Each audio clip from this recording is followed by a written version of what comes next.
ใหม่สูงค่ะเมื่อได้เป็นวันที่1เดือนธันวาคมปี2026ในตอนในข่าวสายหมอหอมมีข่าว2ตอนที่มาเปิ้นเผาค่ะตอนที่1นางยิ่งซื่อเสียงใหญ่ก้อนหนึ่งเฮ็ดเต้นเกี่ยวเต้นลาบขายแลถุงยาติงยอบก้มโต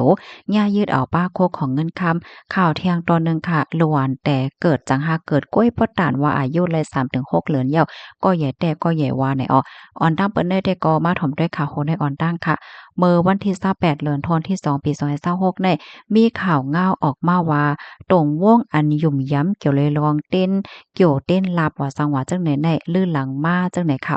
มานังก้นหนุ่มก้นสาวก้นเส้นเหตุการณ์จื้ออันหบทบยาลองข้องคำตอนการงาน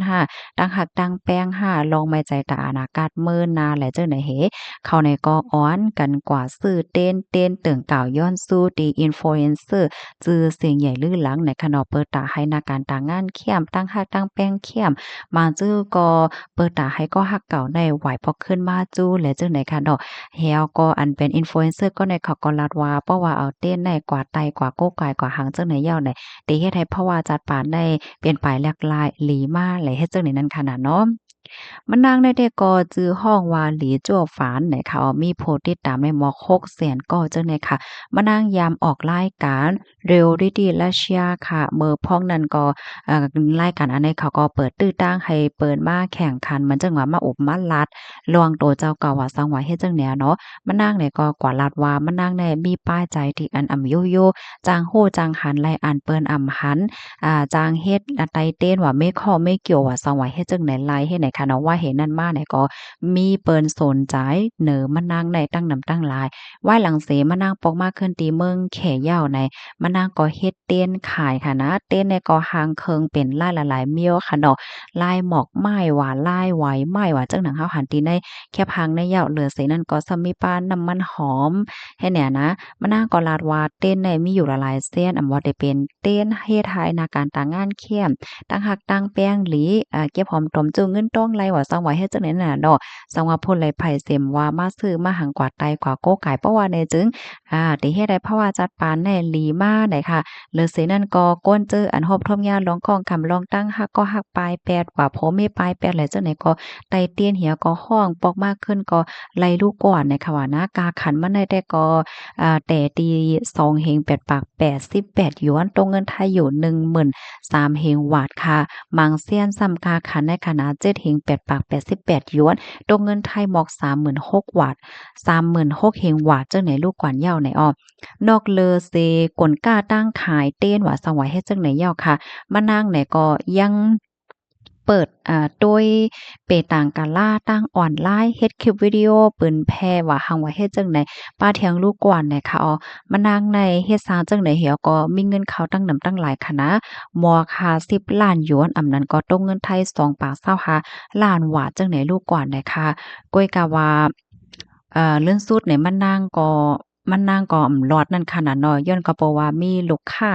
ก้อนหนึ่งเนี่ยเนาะเขาก็มาซื้อเต้นติมานางกว่าเหี่ยวก็เอากว่าใจเอากว่าไต้ว่าหังว่าเฮ็ดจังใดมันก็มีพรปางอีหยังนั้นขนาดเนาะเป็นส่ำว่าเอาเต้นมาไต้มาหังก็เพราะว่าจัดปานก็เหมือนเก่าเหมือนเลียวก้อยเฮ็ดจังได๋แหแลเปิ้นก็ไล่กว่าตึงลาตรีภูมิพลพรเขาเนี่ยค่ะกำในตั้งฝ่ายภูมิพลพรเขาไล่ทัดถองโดยลองเฮ็ดตั้งสร้างมันนางในเหี่ยวก็เต็บตัดหันว่ามันนางได้เหรียญเปิ้นนั่นขนาดไหนที่ในเมืองแขได้ค่ะสังว่าเฮ็ดเพชรเหรียญเปิ้นว่าสังว่าเฮ็ดจังไหนได้ในจางยาตกคอกถึง10ปีค่ะเลอเสนั่นก็ยึดเอาเลอเสนั่นเต็มไม้เงินก้อยมก้ายึดเอาป้าโคกของเงินค้ำอันหาไหลมาเจอนั่นนะคะเกี่ยวเลยลองในผู้ลงเหรียญฝ่ายป้ายใจเขาได้ก่อปันฟังเตือนว่าลองตีอันเข้าหาไตเต้นไตอ้างว่าสังว่าเฮ็ดจังไหนเป็นสังว่ามันได้ยาใจและอีดออดว่าเนี่ยเสตะก้อยกะว่ามันจะมีพรตุ้มย้อนต่อป้ายใจมือนาข้าวยาวไหลป้าแทงลูกกวนก้นที่อันใกล้ๆเข้าหาหมอรูหมอตอกหมอไตเต้นว่าหังว่าเฮ็ดจังได๋เอากว่าเอามาใน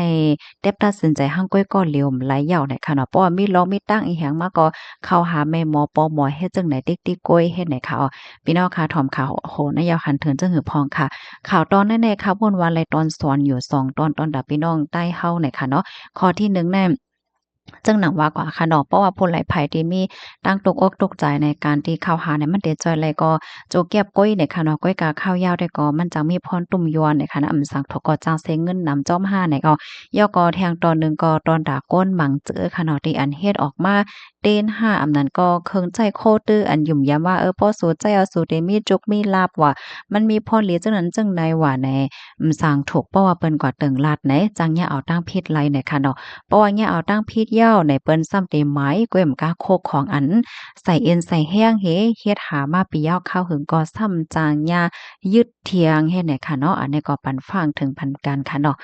บ่เป็นป้อมไปเป็นแนวฟังเลยนะพอเป็นมาได้อโลยอยากเผิดได้จังแหนเนาะลูกดีข่าวเงาโหนได้เห็นแหละกำไดเฮามาถ่อมด้วยข่าวแทงตอนหนึงค่ะด้วยค่ะลูกก็อย่าว่าก็อย่าจังหาเกิดมาก้อยเนี่ยค่ะเนาะ เมื่อวันที่27เดือนธันวาคมปี2026เนี่ยมีข่าวง่าออกมาว่าแม่ก็หนึ่งตีเว้งหลงนิวยอร์กปอดเหนือค่ะเกิดออกมาลูกอ่อนค่ะเนาะก็ใหญ่ว่าก็ใหญ่น้ำหนักได้แต่ซัมบ่นักถึง5.9กิโลอะพี่น้องค่ะยิ้มจำ6กิโลลูกกว่านยาวจังได๋ค่ะอ้อมได้แต่ก็จื้อฮ้องว่าซอนจูเนียร์ว่าเกิดเมื่อวันที่31เดือนธันวาคมที่1ปี2026ที่ป่นมาที่โรงหยาที่1ที่เว้ง อิทากาใจเมืองนิวยอร์กเมืองอเมริกาค่ะน้ำหนักได้ก็สูงถึง5.9กิโลกรัมเลยค่ะเรียกว่าเป็นลูกหวานที่อันมีน้ำหนักที่สุดที่อันแม่ๆเขาย่ามาเกิดที่โรงหยาที่ในเย้าเลยค่ะก็เป็นแม่ก็ลาดว่าว่นว่าลูกในแต่ก็เล็บเด็กก็ใหญ่อยู่น่ะเนาะจะเมื่อป้าต้องก็ล้อมคู่ไว้อยู่ก็กะว่าว่นว่าเด็กก็ใหญ่ลงปะตานได้จังได๋ค่ะเมื่อเลียวได้ก็ใส่ผ้าซ้ำบ่มโหลใส่ผ้าอ้อมผ้าอ้ามหังเอาว่าโหลใส่โคลูกอ่อนเซียนอายุ3-6เหลือนยาวจังได๋ค่ะนะก็ลิเกี่ยวลิโมลิซื้อน่ะนั่นค่ะนะเนาะที่หันลูกก็ใหญ่ลงบ่ทันได้เฮ็ดจังได๋ค่ะตั้งโรงยาเนี่ยเปิ้นก็ไล่เปิ้นแพ้แค่พังอันได้ค่ะนะแค่พังอันได้ก็เป็นน้องชอนจูเนียร์และดังเที่ยงก็หนึ่งซ้ำจึกฮ้องว่ามาร์กอตนะคะในคำเป็นหลวนยิ่งค่ะเขาเกิดวันเดียวกันไหนค่ะว่าหลวนยิ่งได้ก็น้ำหนัก1.8กิโลกรัมก้วยนะคะเอาปกแปกเปิงกันลงไว้เฮ็ดจังได๋ค่ะนะผู้ใหญ่ก็ลงที่ห้องยาเนี่ยก็ลาดว่าลวงที่อันหลวนเกิดมา2ก่อในวันเดียวกันได้แด้มันแหนฝางหางให้หันว่าหลวนก้อนหนึ่งและก้อนหนึ่งแน่มันเหมือนกันนั่นค่ะเนาะบางก้อก็เด็กก้อนเล็กบางก้อก็ใหญ่ก็ใหญ่นะเฮ็ดจังได๋ก็มีเนี่ยค่ะ เตซัมวาหลวนนั่นแต่ก็เรียกฮักก็แย่ห้าวันในเซตาจุ้มหมอยาได้ก็เตือนว่าพร้อมโตตั้นดีๆล่มลาดด้วยถึงปันหลวนแลแม่อยู่ยาวว่าเฮ็ดจังไดค่ะค่ะข้อมูลตอนในคาลิปเป็นมาที่ห้องการข่าวนิวยอร์กออกไว้นะคะพี่น้องเฮาค่ะหันข่าวงาคนแนวหันเทินเจอพอค่ะได้รู้โอ้ก็ใหญ่น่ะลิฮักเปิ้นน่ะค่ะเนาะแค้นว่าข่าวอะเกิดว่าไรวันเหลียวก้อยเฮ็ดได้ก็บ่ได้ดอกพี่น้องเฮาค่ะที่เมืองเฮาค่ะล้วนๆเนี่ยจ้องก็ใหญ่เบิ่นใดค่ะเนาะล้วนที่เกิดมาใน จั่งใดอะปันตาหันถึงมาไรคะโอโปกันไลเนี่ยค่ะเนาะบ่อยสุงค่ะ